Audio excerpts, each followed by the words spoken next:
Hello students and friends, welcome to simple solution centre. Simple solution centre में आपका स्वागत है। आप इससे पहले बीजगणित से जुड़ा हुआ दशम वर्ग के 2 चर वाले रैखिक समीकरण के बारे में पढ़ रहे थे। मैंने उसका सारा वीडियो बना करके रख दिया है, चाहे वह स्टार्टिंग से ले लीजिए, ग्राफीय विधि हो, विलोपन विधि हो, प्रतिस्थापन विधि हो, वज्रगुणन विधि हो, सारे विधि का वीडियो आपके मेरे YouTube channel simple solution centre के प्लेलिस्ट में मिल जाएंगे। अगर आप इसके प्लेलिस्ट में जा कर के देखना चाहते हैं तो आप वर्गानुसार आप देख सकते हैं, जिसमें आपको class 9th, class 10th, class 8 और कंपटीशन से जुड़ा हुआ वीडियो भी मिल जाएंगे। इससे पहले जो एक्सरसाइज पूरा हो चुका है, अगर आप पहली बार इस वीडियो को देख रहे हैं तो प्लेलिस्ट में जा कर के क्लास 10th में जितने भी वीडियो मैंने डाला है आप देख सकते हैं। 9th के भी स्टूडेंट होंगे तो जा कर के देख सकते हैं। आप मैथमेटिक्स पढ़ने से पहले अपने दिमाग में इस बात को हमेशा सेट रखें कि मैथमेटिक्स कोई भारी विषय नहीं होता है। किसी भी कार्य को करने से पहले हमें उस पर विश्वास, अपने आप पर विश्वास रखना ज़रूरी है, सेल्फ कॉन्फिडेंस होना ज़रूरी है। अगर आप ये समझ के चलिएगा कि मैथमेटिक्स दुनिया का सबसे आसान विषय होता है, तभी जाकर के आपके लिए मैथमेटिक्स आसान होगा। मैथमेटिक्स सबसे अधिक नंबर दिलाने वाला विषय होता है। अगर आप एग्जामिनेशन में थोड़ा अच्छा तरीक़ा से लिखते हैं तो मैथमेटिक्स एक ऐसा सब्जेक्ट है जिसमें बहुत आसानी से आप 100% नंबर प्राप्त कर सकते हैं।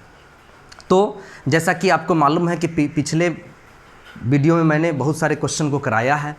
आज हम लोग क्लास 10th के ही नेक्स्ट एक्सरसाइज को देखेंगे, जिसमें आपको चैप्टर का नाम है, टॉपिक का नाम है, वह है आपका द्विघात समीकरण।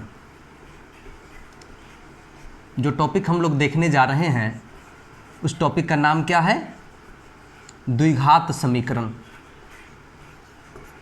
द्विघात समीकरण, इसको अंग्रेजी में हम कहते हैं क्वाड्रेटिक इक्वेशन।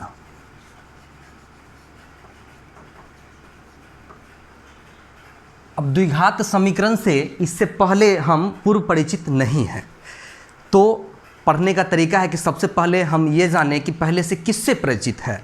तो आप जानते हैं कि इससे पहले क्लास 8 में, क्लास 7th में, क्लास 9th में आप द्विघात समीकरण से परिचित तो नहीं हुए होंगे, लेकिन द्विघात बहुपद से जरूर परिचित हुए होंगे। 9th में खूब पढ़ना है द्विघात बहुपद के बारे में। द्विघात बहुपद, त्रिघात बहुपद। द्विघात बहुपद से आप परिचित होंगे, अर्थात क्वाड्रेटिक पॉलिनोमियल्स। तो हम सबसे पहले द्विघात बहुपद को रिमाइंड करते हैं कि द्विघात बहुपद होता क्या है। तो द्विघात बहुपद के बारे में कहा जाए तो उसका परिभाषा आप कह सकते हैं कि वैसा बहुपद जिसका अधिकतम घात 2 हो उसे द्विघात बहुपद कहते हैं। द्विघात, द्वि मतलब 2, और घात तो आप समझते ही हैं, पावर। जिसका अधिकतम पावर कितना हो? 2 हो, तो उसे हम क्या कहेंगे? द्विघात बहुपद कहेंगे। तो द्विघात बहुपद का आप लोग 9th में मानक रूप पढ़े होंगे। मानक रूप कहिए, व्यापक रूप कहिए, एक ही बात होता है, या स्टैंडर्ड फॉर्म। तो द्विघात बहुपद का जो मानक रूप होता है वह होता है ax² + bx + c। ये आपका द्विघात बहुपद का मानक रूप होता है।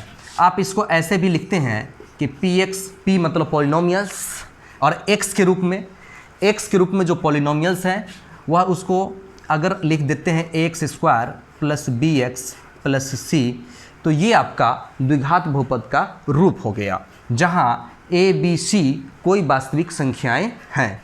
लेकिन इसमें कंडीशन है कि a का मान कभी भी 0 के बराबर नहीं होगा। जहाँ a का मान कभी 0 के बराबर नहीं होगा। b एवं c के बारे में आप कह सकते हैं b एवं c कोई वास्तविक संख्या हो सकता है। b एवं c क्या होगा? कोई भी वास्तविक संख्या हो सकता है, कोई वास्तविक संख्या। b एवं c के बारे में हम कह सकते हैं कि एनी रियल नंबर, कोई भी रियल नंबर हो सकता है। रियल नंबर की बात कर रहे हैं वास्तविक संख्या की, तो आप इससे पहले पढ़े हैं वास्तविक संख्या के बारे में। 1 2 3 रूट वाले या बटा वाले जितने भी हैं, फ्रैक्शन वाले, सब के सब वास्तविक संख्या है। अर्थात बी और सी के जगह कोई हो सकता है, जीरो भी हो सकता है, परंतु ए का मान जीरो नहीं होगा। ए को जीरो को छोड़ के कोई भी मान हो सकता है। अब आपके मन में एक प्रश्न उठता होगा अभी कि ए जीरो क्यों नहीं होगा। तो जैसा कि द्विघात बहुपद का परिभाषा अभी मैंने बताया है द्विघात बहुपद के बारे में, कि जिसका अधिकतम घात 2 हो। आप सपोज कीजिए कि अगर ए का मान जीरो हम डाल दें, तो ए का मान अगर जीरो डालेंगे तो क्या होगा, जीरो से एक्स स्क्वायर का गुना हो जाएगा। तो जीरो से एक्स स्क्वायर गुना होगा, तो एक्स स्क्वायर गुने जीरो अगर हम करेंगे तो रिजल्ट क्या आएगा, तो रिजल्ट आपको आ जाएगा जीरो। तो जो ही रिजल्ट जीरो आएगा तो एक्स स्क्वायर तो रहेगा नहीं, तब एक्स के पावर 1 ही रह जाएगा केवल। जब एक्स स्क्वायर नहीं रहेगा तो वो द्विघात बहुपद होगा नहीं, इसलिए कहा गया है कि ए का मान जीरो नहीं होगा। अब तो समझ में आ गया होगा कि किताब में भी ए का मान जीरो के बराबर नहीं लिखा हुआ क्यों रहता है। नहीं लिखा होने का यही कारण है कि ए का मान अगर जीरो करेंगे तो एक्स स्क्वायर जीरो बन जाएगा, अर्थात अधिकतम घात जो 2 की बात किए हैं वो नहीं रहेगा यहाँ पर। उस स्थिति में ये रैखिक बहुपद हो जाएगा। लेकिन हम पढ़ रहे हैं किसके बारे में, द्विघात बहुपद के बारे में, इसलिए ए को कभी भी हम जीरो के बराबर नहीं कह सकते हैं। उसके अलावे और भी कोई संख्याएं ए के जगह पर ली जा सकती है जीरो को छोड़कर। तो द्विघात बहुपद आप समझ गए होंगे। लेकिन हमें द्विघात बहुपद यहाँ पढ़ना नहीं है, हमें पढ़ना है द्विघात समीकरण। जो आपका चैप्टर है उसका नाम क्या है, द्विघात समीकरण। तो पूरा फोकस्ड हम होते हैं द्विघात समीकरण की ओर। तो द्विघात बहुपद जो आपका है px को ही अगर हम जीरो के बराबर कर दे तो यह द्विघात समीकरण हो जाएगा। जैसे px का वैल्यू क्या है यहाँ पर, ax square plus bx plus c equal to 0। अगर ax square plus bx plus c 0 के बराबर हो जाए, इसमें भी कंडीशन वही रहेगा कि a का मान जो होगा a does not equal to 0 होगा। और यही कंडीशन रहेगा, ये जो कंडीशन आप देख रहे हैं सारा कंडीशन ए बी सी के लिए वही रहेगा, केवल और केवल यदि ax square plus bx plus c equal to 0 हो जाए तो यह द्विघात समीकरण हो जाएगा, है ना। तो अब आपके मन में एक प्रश्न उठता होगा कि क्या सर अगर यह 0 के बराबर होगा तभी यह द्विघात समीकरण होगा, अगर 0 के बराबर ना हो करके 1 के बराबर हो जाए, 2 के बराबर हो जाए, 3 के बराबर हो जाए तो नहीं होगा? निश्चित रूप से होगा। क्यों नहीं होगा? तो उस स्थिति में भी क्या आएगा, मान लिया जाए कि यहाँ पर 3 है तो इसको इस पार ले जाएगा तो फिर यहाँ 0 ही ना बच जाएगा। और c जो है ऑलरेडी आपको ये अचर पद है, कांस्टेंट टर्म है, ये कांस्टेंट टर्म है, इधर भी कांस्टेंट टर्म है, ये इधर ले जाएंगे तो इसका जोड़ घटाव हो जाएगा, बाद बाकी इधर फिर 0 ही बचेगा। कुछ एग्जाम्पल से हम समझते हैं कि द्विघात बहुपद है कौन। कुछ एग्जाम्पल आप ले करके देखिए, जैसे 4x square minus 2x plus 1 equal to 0, ये आपका द्विघात बहुपद है। क्यों? क्योंकि अधिकतम पावर 2 है, हमको घात देखना है। घात अगर अधिकतम 2 है इसका मतलब ये द्विघात बहुपद है। इसी में एक प्रश्न आपके मन में जो उस समय है हम एग्जाम्पल के तौर पर देखते हैं कि 4x square minus 5x plus 2 equal to अगर 5 रहे तो क्या यह द्विघात बहुपद होगा? ये प्रश्न है, क्योंकि मैंने कहा कि इसका व्यापक रूप यही है, इसी रूप का होगा।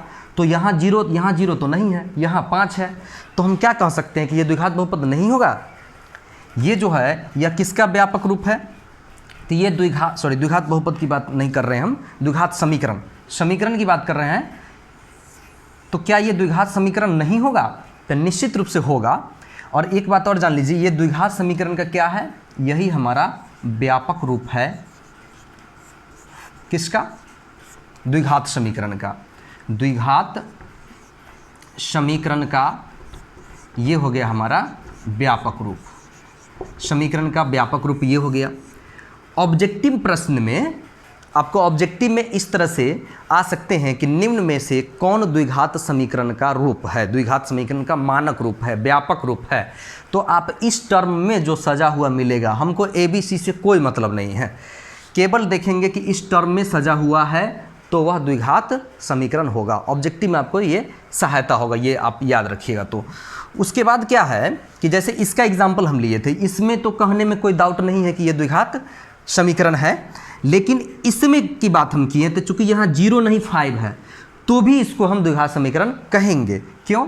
क्योंकि अगर हम करते हैं 4x² माइनस 5x प्लस 2 और 5 को अगर उस पार ले जाइए, यहाँ चिन्ह प्लस है तो यहाँ माइनस हो जाएगा, तो इधर बचेगा क्या, ऑलरेडी 0 बचेगा। तो अब क्या हो जाएगा कि 4x² माइनस 5x और 2 में से अगर 5 घट गया तब -3 इक्वल टू 0। अब देख लीजिए कि इस रूप में आया कि नहीं आया, तो आ गया। तो यह भी हमारा क्या है, द्विघात समीकरण है। तो इससे कोई मतलब हमको नहीं है कि इधर क्या है, 0 है, 1 है, 2 है कि 3 है, उससे मतलब नहीं है। द्विघात समीकरण होने के लिए एक ही बात से हमको मतलब है कि इस रूप में हो और इसका a का मान 0 नहीं हो। b का मान भी 0 हो सकता है, c का मान भी 0 हो सकता है, परंतु a का मान 0 नहीं हो सकता है। जैसे कुछ एग्जाम्पल से हम इस बात को देखेंगे कि आप देख सकते हैं, इससे पीछे आप वीडियो को पॉज करके जो जो हम नोट कराए हैं अपने कॉपी में नोट जरूर कीजिएगा, ये ऑब्जेक्टिव में आपको काम देगा।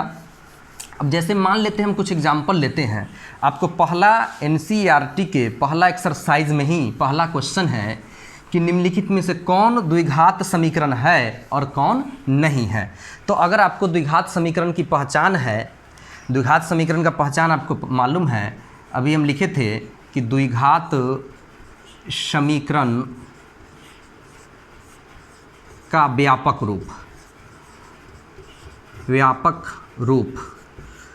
रूप की बात करें तो वो हमारा है ax² plus bx plus c equal to 0।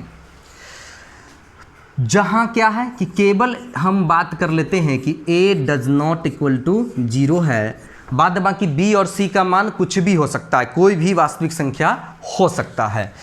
तो हम कुछ एग्जाम्पल लिए थे। अब जैसे कुछ क्वेश्चन आपको रहेगा इस प्रकार से कि x² माइनस 1 इक्वल टू 0, क्या ये द्विघात बहुपद है?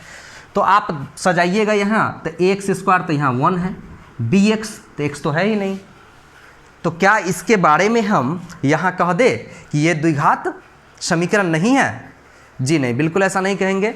मैंने बताया था कि ये और ये 0 हो सकता है, तो इस स्थिति में यहाँ पर क्या है, b का मान 0 है, इसलिए x वाले टर्म आपको नहीं दिख रहे हैं। आप इसको ऐसे सजा के लिख सकते हैं, 1x² प्लस 0x और -1 इक्वल टू 0।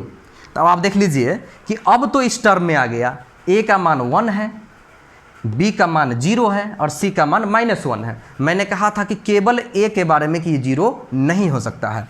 आप 0 गुनो x, 0 इंटू एक्स कीजिएगा तो ये 0 हो जाएगा, तो ये पूरा टर्म में गायब हो जाएगा, तो यही बचेगा। इसलिए अगर इसके बारे में पूछा जाए कि क्या यह द्विघात समीकरण है, तो कहेंगे हाँ यह द्विघात समीकरण है। उसके बाद आप और एग्जाम्पल देख सकते हैं, जैसे कुछ क्वेश्चन आपको इस प्रकार से भी रह सकते हैं कि x² plus x equal to 0। x के रूप में भी हो सकते हैं, y के रूप में हो सकते हैं, इससे आपको मतलब नहीं लेना है। हम x से ऊपर y भी लिख सकते हैं, z भी लिख सकते हैं। अब देखिए क्या इस रूप में है, तो है 1, यहाँ भी 1 और यहाँ c वाला टर्म नहीं है तो 0। जो टर्म नहीं है तो वो 0 है ना। केवल a 0 नहीं होगा, बार बार मैं कह रहा हूँ कि केवल a का मान 0 नहीं होगा। तो ये आपका आ गया। तो इस रूप में जो आ गया 0 केवल हम जोड़ दिए, जैसे यहाँ हम 0 न बैठा करके आगे अगर आपको हम समझाएं तो इसको बैठा कैसे सकते हैं कि इसको लिख सकते हैं 1x² प्लस x नहीं था यहाँ पर तो 1x और जो टर्म यहाँ पर c नहीं है तो 0 बराबर 0। अब देख लीजिए a का मान 1, b का मान 1 और c का मान 0। मैंने कहा था कि b और c 0 हो सकता है, तो यहाँ वाला में इससे पहले वाले एग्जाम्पल में मैंने देखा था कि b का मान 0 हो गया था, अभी वाले एग्जाम्पल में देख रहे हैं कि c का मान 0 हो गया है, लेकिन ये कभी आप नहीं दे सकते हैं कि a का मान 0 है। तो इस तरह से ये भी आपका द्विघात बहुपद द्विघात समीकरण है। जब बराबर में लिखा हुआ रहे तो उसको बहुपद नहीं बोलेंगे, समीकरण बोलेंगे। बार बार मुझे बहुपद बोलने की आदत है इसलिए बोला जा रहा है। तो इस तरह से जब भी बराबर में लिखा रहे तो यहाँ पर द्विघात समीकरण हो जाएगा। अब इसी में आपको डिफरेंट टाइप्स के क्वेश्चन सब रहेंगे। डिफरेंट टाइप के क्वेश्चन में क्या रहेंगे कि जैसे आपको दे देगा बहुत प्रकार के क्वेश्चन कि निम्न में बताइए कि कौन द्विघात समीकरण है। तो जैसे में रहेगा x+1 into x-1 equal to 0। फिर से रहेगा कि x² प्लस 2 बराबर x+1 into x minus one. फिर से आपको क्वेश्चन रह सकते हैं x cube plus 2x equal to x square plus 1। फिर रह सकते हैं कि x प्लस 1 का होल क्यू बराबर x cube plus x square minus 1। तो इन सभी के बारे में पूछा जाए अगर आपसे कि बताइए कि निम्न में से कौन द्विघात समीकरण है, तो देखने के लिए मैंने क्या बताया कि देखने के लिए बताया है कि इस टर्म में होगा तो वो द्विघात समीकरण होगा। तो यहाँ तो उस टर्म में है ही नहीं, यहाँ भी नहीं दिख रहा है, यहाँ भी नहीं दिख रहा है, यहाँ भी नहीं दिख रहा है, लेकिन सब के सब नॉर्मल फॉर्म में नहीं है। इसलिए पहले इसको हम नॉर्मल फॉर्म में लाएंगे, जैसे ये दोनों के बीच गुना का रिलेशन है, और नॉर्मल फॉर्म में ला करके, यानी कि जो एक स्टैंडर्ड फॉर्म होता है, मानक रूप होता है, उस मानक रूप में ला करके तब देखेंगे कि इस रूप में है कि नहीं। तब अगर नहीं आएगा तो हम कहेंगे कि यह द्विघात समीकरण नहीं है।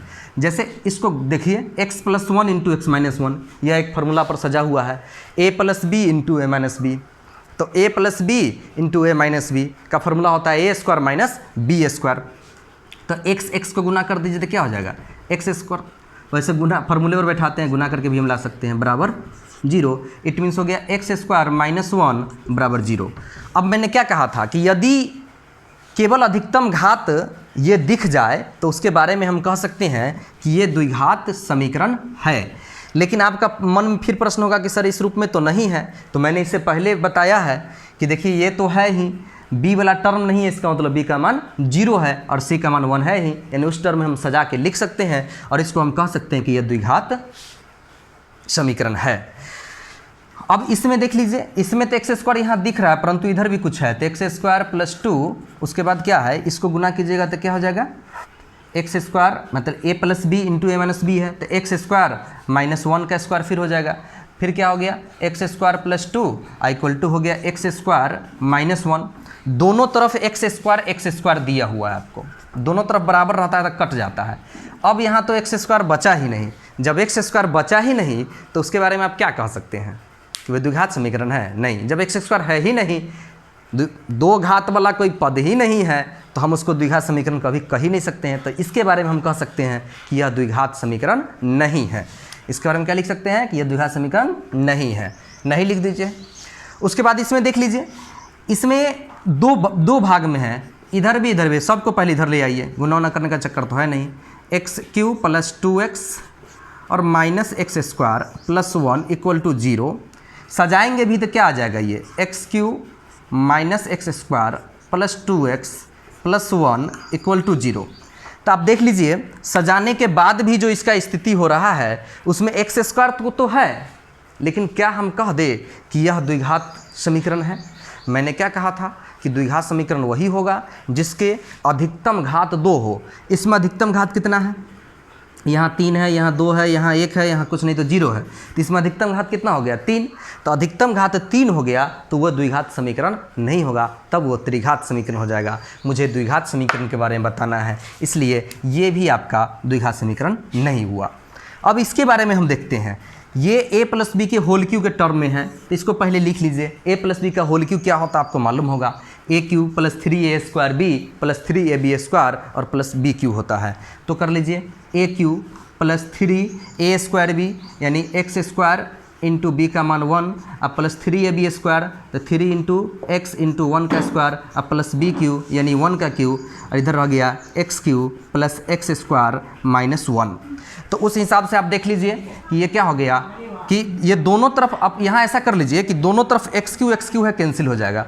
अब बच क्या जा रहा है, बच रहा है कि 3x स्क्वायर, और इधर भी एक्स स्क्वायर वाला है तो इधर ले आइए, माइनस एक्स स्क्वायर, एक्स वाला भी कोई है क्या, ये एक्स वाला है, तो ऐसा कर लीजिए, इसको लिख दीजिए, ये तो 1 का स्क्वायर 1 होगा, तो ये प्लस 3x हो जाएगा। उसके बाद ये डिजिट वाला है, ये क्या है, प्लस 1 है, इधर से माइनस 1 आएगा तो क्या हो जाएगा, प्लस 1 हो जाएगा बराबर 0। अब क्या हो गया आपका कि ये रह गया 3x स्क्वायर में से x स्क्वायर घटेगा तो कितना बचेगा, 2x square plus 3x plus 2 equal to 0। तो इस तरह से आप देख सकते हैं कि इसमें शुरुआत में देखने को लग रहा था कि हमें यह त्रिघात बहुपद प्राप्त होगा, परंतु जब मैंने इसका सॉल्यूशन किया, इसका हल निकाला, तो क्या हो गया, एक्स क्यूब वाला से कट गया, तो फाइनली बच गया एक्स स्क्वायर वाला। अब इससे इसको कंपेयर कर दीजिए तो देख लीजिए A x square plus B x plus C के रूप में है कि नहीं, 2x square plus 3x plus 2 यानी इसी रूप में है। जब इस रूप में है तो इसको हम कहेंगे कि यह द्विघात बहुपद, द्विघात समीकरण है। तो इस तरह से आपको पहला एक्सरसाइज बनाने में कोई दिक्कत नहीं होगा। केवल पहला एक्सरसाइज में आपको यही करना है कि कौन द्विघात समीकरण है और कौन द्विघात समीकरण नहीं है। क्वेश्चन नंबर 1 में एनसीईआरटी में आपको यही पढ़ना है। उसके बावजूद भी अगर उसमें कोई प्रश्न दिक्कत होता है तो आप कमेंट करके बताइएगा, तो अगले वाले वीडियो में हम उन प्रश्नों को भी देख लेंगे।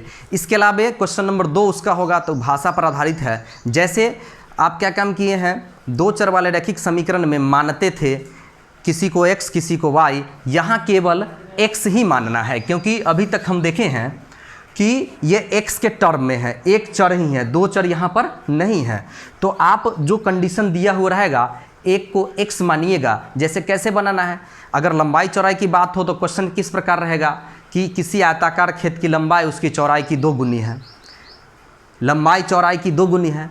तो अगर हम कि कौन किसकी 2 गुनी है, लंबाई चौड़ाई की 2 गुनी है, तो चौड़ाई को x मानेंगे, जिसकी 2 गुनी है उसको x मानेंगे। तब मान लेंगे कि माना कि आयताकार खेत की चौड़ाई x तो लंबाई 2x, और उसके बाद जो कंडीशन कहेगा उसको हम बैठा देंगे।